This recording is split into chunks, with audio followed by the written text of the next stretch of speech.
¿De qué se trata el Viernes Santo y el Domingo de Pascua? Todos los años, el Viernes Santo y el Domingo de Resurrección van y vienen, pero ¿has pensado mucho en estas fiestas? El Viernes Santo y el Domingo de Pascua son posiblemente los dos días más importantes para cualquier verdadero cristiano. Según la Biblia, la Sagrada Escritura de los cristianos, estos dos días expresan por qué Jesucristo, el Hijo de Dios, vino a la tierra como un ser humano. La respuesta corta es que el Viernes Santo Jesús fue crucificado y ejecutado en una cruz romana, y en la Pascua Jesús venció a la muerte y resucitó. Pero si Jesús es quien dice ser, ¿qué está haciendo el Hijo de Dios en una cruz romana, sufriendo una muerte tan dolorosa y humillante? Para comprender completamente lo que representan el Viernes Santo y el Domingo de Pascua, primero debemos evaluar y explicar la condición humana. Donde quiera que miremos, podemos ver evidencia de quebrantamiento, tristeza, muerte y decadencia. La Biblia nos dice que estamos en esta condición porque los humanos pecaron contra Dios. La condición humana nos revela que somos criaturas caídas y pecadoras, destructivas hacia los demás y hacia nosotros mismos. Nos muestra que tenemos malas intenciones continuamente y merecemos el juicio de Dios y que necesitamos desesperadamente un Salvador. Nuestra condición caída indica que no podemos ayudarnos a nosotros mismos, no podemos curarnos o salir de esta situación y necesitamos desesperadamente un Salvador.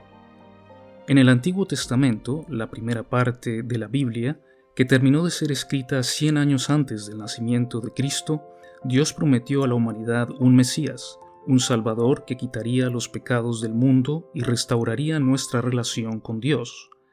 El Nuevo Testamento, a través de la vida de Jesús, cumple esa profecía. Jesús es el Mesías prometido, el Salvador del mundo. En el tiempo señalado por Dios hace unos 2000 años, Jesucristo nació de una virgen llamada María. Jesús no es un personaje mitológico como Zeus o Thor. Jesús es una persona real.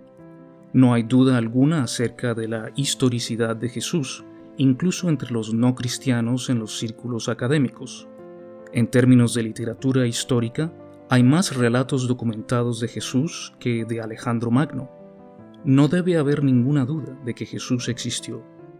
Cuando Jesús cumplió 30 años de edad, comenzó su ministerio, compartiendo el mensaje del plan de redención de Dios para la humanidad. Jesús realizó muchos milagros durante sus 3 cortos años de ministerio. Milagros como sanar a los enfermos, calmar la tormenta e incluso resucitar a los muertos. Y muchas personas comenzaron a creer en Jesús como el Mesías, el Salvador, el Hijo de Dios. Pero los malvados líderes religiosos judíos acusaron falsamente a Jesús ante los gobernantes romanos y exigieron que Jesús fuera crucificado. Estos líderes judíos temían a Jesús debido a su creciente número de seguidores. Judas Iscariote, uno de los discípulos, traicionó a Jesús y los soldados romanos arrestaron a Jesús. Jesús fue juzgado por blasfemia y por afirmar ser el rey de los judíos. Según la ley romana, el castigo por la rebelión contra el rey era la muerte por crucifixión. Cuando Jesús fue llevado ante el gobernador romano Poncio Pilato, Jesús no trató de escapar de la muerte, no resistió a sus acusadores, sino que aceptó el camino que Dios Padre le había trazado. Aunque cuando Pilato le preguntó, Jesús dijo que su reino no era de este mundo y Pilato no encontró culpable a Jesús, los líderes judíos aún insistieron en la crucifixión de Jesús. La crucifixión de Jesús fue parte del plan de redención de Dios para la humanidad. Ahora, la crucifixión romana no es una forma ordinaria de morir. Tan espantosa fue la tortura que muchos incluso murieron en el castigo que condujo a la crucifixión. Es una de las muertes más dolorosas jamás inventadas por el hombre. La muerte en una cruz estaba reservada principalmente para los criminales masculinos más viciosos. Pilato quería pacificar a la multitud, por lo que ordenó que Jesús fuera azotado más de lo que la mayoría de los criminales recibirían. Pero incluso después de que Jesús había sido brutalmente azotado, los judíos todavía gritaban que Jesús fuera crucificado. La flagelación romana a la que fue sometido Jesús era una de las formas de castigo más temidas. Los soldados romanos usaban un látigo llamado flagrum, que constaba de 3 o más colas de cuero que tenían pequeños huesos de oveja o piezas de metal al final de cada cola. Estos huesos o metal destrozaron la piel, infligieron lesiones en los órganos internos e incluso rompieron costillas. Era una forma de castigo brutal e inhumana. Jesús fue despojado de toda su ropa, atado y azotado una y otra vez. Los soldados romanos golpearon a Jesús muchas veces, se burlaron de él y le escupieron. Entonces los soldados colocaron una corona de espinas en la cabeza de Jesús. Si bien tenían la intención de burlarse de Jesús colocando una corona de espinas en su cabeza, las espinas se habrían clavado profundamente en el cuero cabelludo, lesionando los nervios y los vasos sanguíneos y causando un dolor intenso.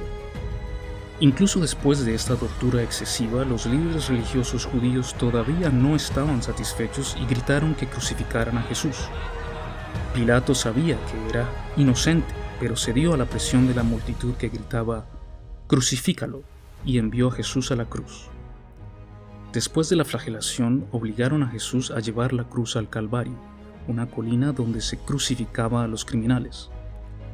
Pero Jesús había perdido demasiada sangre y estaba demasiado débil para cargar la cruz, por lo que los soldados ordenaron a un hombre llamado Simón que cargara la cruz por Jesús. En el Calvario Jesús fue clavado en la cruz a través de las palmas de las manos y los pies. Luego, la cruz se hundió en un agujero en el suelo y se puso de pie. El impacto de esa caída habría desgarrado las manos y los pies de Jesús, causándole un dolor insoportable. Una vez en la cruz, Jesús tuvo la opción de apoyar su peso sobre las púas clavadas en sus manos o empujar hacia arriba las púas de sus pies para poder respirar. Cada respiración habría sido insoportable. Las personas que lo habían celebrado una semana antes ahora se burlaban y le instaban a que se salvara a sí mismo. El mismo día que Jesús fue crucificado, la Biblia registra que 2 ladrones fueron crucificados junto a él. Uno de los ladrones se burló de Jesús, diciéndole que lo salvara también a ellos, pero el otro ladrón buscó el perdón de Jesús. Le pidió a Jesús que lo recordara cuando él estuviera en su reino. Jesús le prometió al ladrón arrepentido que estarían juntos ese día en el paraíso. Luego los soldados romanos pusieron vinagre en una esponja y trataron de hacer que Jesús lo bebiera, a lo que Jesús se negó. Incluso mientras la multitud y los soldados continuaban burlándose de él, en su dolor Jesús oró: «Padre, perdónalos porque no saben lo que hacen». Jesús buscó el perdón para los que lo lastimaban, para los que se burlaban de él e incluso para los que lo estaban matando. Después de un rato Jesús clamó a gran voz: «Padre, en tus manos encomiendo mi espíritu». Y cuando hubo dicho esto, expiró. Ese mismo día, después de la muerte de Jesús, sus amigos José de Arimatea y Nicodemo tomaron su cuerpo, lo lavaron, lo embalsamaron y lo envolvieron en largas tiras de tela, y luego lo colocaron en una tumba que había sido excavada en una roca sólida. Luego hicieron rodar una piedra muy grande frente a la puerta del sepulcro. La crucifixión y sepultura de Jesús tuvo lugar el viernes. El sábado, el segundo día, vino y se fue y todo estaba en silencio. El domingo, el tercer día después de que Jesús fue sepultado, temprano en la mañana, algunas de las mujeres seguidoras de Jesús fueron a la tumba para poner más especias en el cuerpo de Jesús. Las mujeres se sorprendieron al descubrir que la piedra pesada había sido removida de la puerta de la tumba y había un ángel adentro. Pero el cuerpo de Jesús no estaba en la tumba. El ángel les dijo que Jesús había resucitado de entre los muertos. Las mujeres quedaron asombradas con esta noticia y corrieron a contárselo a los otros discípulos. Más tarde, algunos de los otros discípulos también vieron la tumba vacía. Jesús también se apareció a María Magdalena frente a la tumba. Jesús había resucitado de entre los muertos. Después de que Jesús resucitó, se apareció a muchas otras personas. Se apareció a 2 discípulos que iban por el camino de Emaús. Los discípulos se habían reunido y Jesús apareció allí mismo en la habitación con ellos. Comió con ellos e incluso les permitió tocar sus cicatrices de la crucifixión. más y más personas vieron y comenzaron a darse cuenta de que Jesús ya no estaba muerto, estaba vivo. El viernes de ese día en que Jesús murió, los cristianos recuerdan el día como un día especial, un día en que Dios murió como un cordero sacrificado para expiar los pecados de la humanidad. Llamamos a ese día Viernes Santo, a pesar de que Jesús sufrió y murió, porque en ese día tenemos el perdón basado en lo que Jesús había logrado en la cruz. El día en que Jesús resucitó de entre los muertos se recuerda y celebra como Pascua o Domingo de Resurrección, un día en que Dios derrotó la muerte y volvió a la vida, con la promesa de que todos los que crean en Jesús también resucitarán de entre los muertos y se reunirán con Dios. Cada religión enseña que la humanidad es pecadora.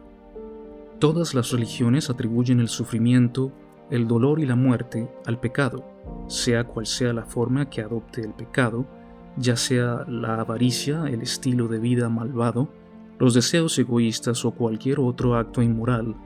Todo ser humano reconoce que se infringe una ley moral cuando se comete el pecado. Pero todas las religiones, aparte del cristianismo, esperan que los humanos expíen y enmienden sus propios pecados. Pero, ¿podemos hacer eso? ¿Una buena acción hace que una mala acción desaparezca? No, no es así. El mensaje cristiano es único. El Dios de la Biblia no exige que compensemos nuestros pecados. El Dios de la Biblia no espera que hagamos expiación por nuestra inmoralidad. No espera que nos sometamos a golpes o que hagamos sacrificios para complacerlo.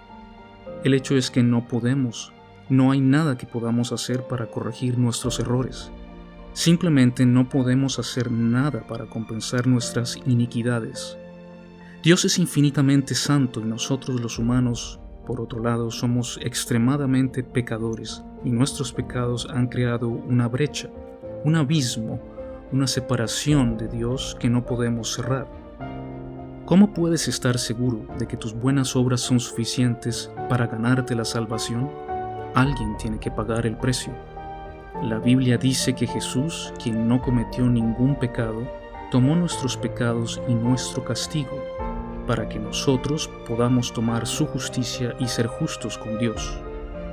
La Biblia dice que el mundo fue creado perfecto, pero después de que los dos primeros humanos se rebelaron y pecaron contra Dios, la tierra fue maldita y la enfermedad, el dolor y la muerte y la destrucción entraron en el mundo.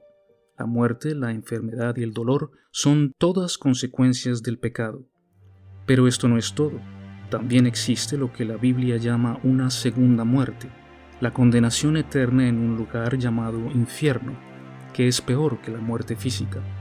El infierno es un lugar de la ira y el juicio de Dios. Es un lugar al que todo ser humano pecador merece ir. Dios es un Dios santo y no puede dejar que el pecado quede sin castigo. Y el infierno existe porque existe un Dios justo y santo. Dios es amor y misericordia, pero Dios también es santo y justo. ¿Violaría el carácter de Dios pasar por alto el pecado? Dios tiene que juzgar el pecado. El pecado contra un Dios infinitamente santo merece un castigo infinito. El amor, la misericordia, la santidad y la justicia de Dios se demuestran en la obra consumada de Jesucristo en la cruz. La Biblia nos dice que todos hemos pecado y merecemos el juicio de Dios, pero Dios en su amor y misericordia envió a Jesucristo para tomar nuestro lugar. Como los dos ladrones que fueron crucificados en la cruz con Jesús, todos nosotros merecemos ser castigados porque todos hemos pecado. Pero ¿a qué ladrón nos parecemos más? ¿El que se burló de Jesús o el que reconoció su pecado, reconoció el amor de Dios y buscó el perdón? La historia de los dos ladrones nos enseña que no es demasiado tarde e independientemente de los pecados que hayamos cometido, cuando nos volvemos a Jesús en busca de perdón, Él nos perdonará, como nos ha prometido en la Biblia. La Biblia dice, y todo el que invoque el nombre del Señor será salvo. La Escritura dice en el libro de Juan, porque de tal manera amó Dios al mundo, que dio a su Hijo unigénito, para que todo aquel que en Él crea no se pierda, mas tenga vida eterna. El Viernes Santo, Dios derramó su ira sobre Jesús, mientras que nosotros éramos los que merecíamos el juicio de Dios. Muchas otras religiones también enseñan que Dios es misericordioso, que Dios es amoroso, todo misericordioso y todopoderoso. Piensa en las siguientes preguntas. ¿Cómo puede Dios ser misericordioso si Él no nos proporciona una salida para escapar del juicio por nuestros pecados? ¿Cómo puede Dios ser amor si no lo manifiesta a través del sacrificio? ¿Cómo puede Dios ser poderoso si no puede tomar forma humana, si no puede dar su vida por los que ama y si no puede vencer la muerte? Jesús hizo todo eso. Sus palabras y acciones no están vacías. Por lo que hizo Jesús el Viernes Santo y el Domingo de Pascua, Jesús nos mostró su amor y sacrificio, su misericordia y su poder. Jesús es una persona real, tenía un cuerpo real y pasó por un sufrimiento real, tal como lo hacemos tú y yo.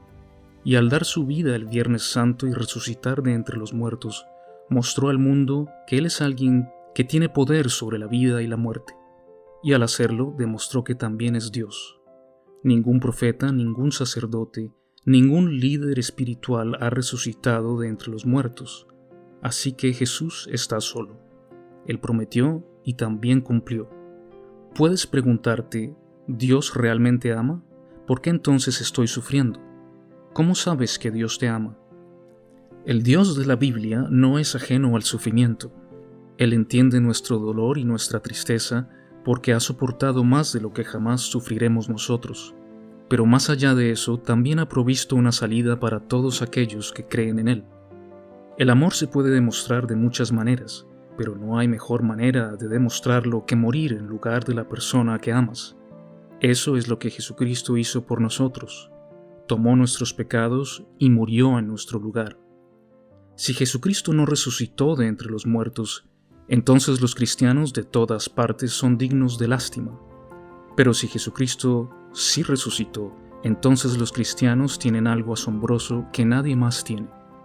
Una esperanza de resucitar entre los muertos como lo hizo Jesús, una esperanza de vida eterna, una esperanza real basada en lo que Jesús prometió. Esta promesa de vida eterna para todos los que ponen su fe en Jesús es el verdadero significado del Viernes Santo y del Domingo de Pascua. Es el verdadero significado del Evangelio. Está en el corazón de Jesucristo enseñado. Son las buenas noticias que todos anhelamos desesperadamente. Jesús sacrificó su vida por tus pecados y los míos. ¿Y ahora qué? ¿Qué vamos a hacer con este Jesús y cómo se llega a estar en gracia con Dios? La Biblia dice, si confiesas con tu boca Jesús es el Señor y crees en tu corazón que Dios lo resucitó de entre los muertos, serás salvo. Eso es todo lo que tenemos que hacer. El Espíritu Santo de Dios entonces te hará crecer en tu caminar con Dios. Puedes dejar tus cargas en la cruz. Puedes dejar tu culpa allí y encontrar la libertad. Puedes cambiar tu dolor por paz y tus pecados por perdón. Encontrarás la verdadera alegría al pie de la cruz. No sé tu situación, no sé por lo que estás pasando, no sé qué te llevó a este video, pero creo que no es un accidente. Oro para que Dios te hable hoy y que respondas a su llamado.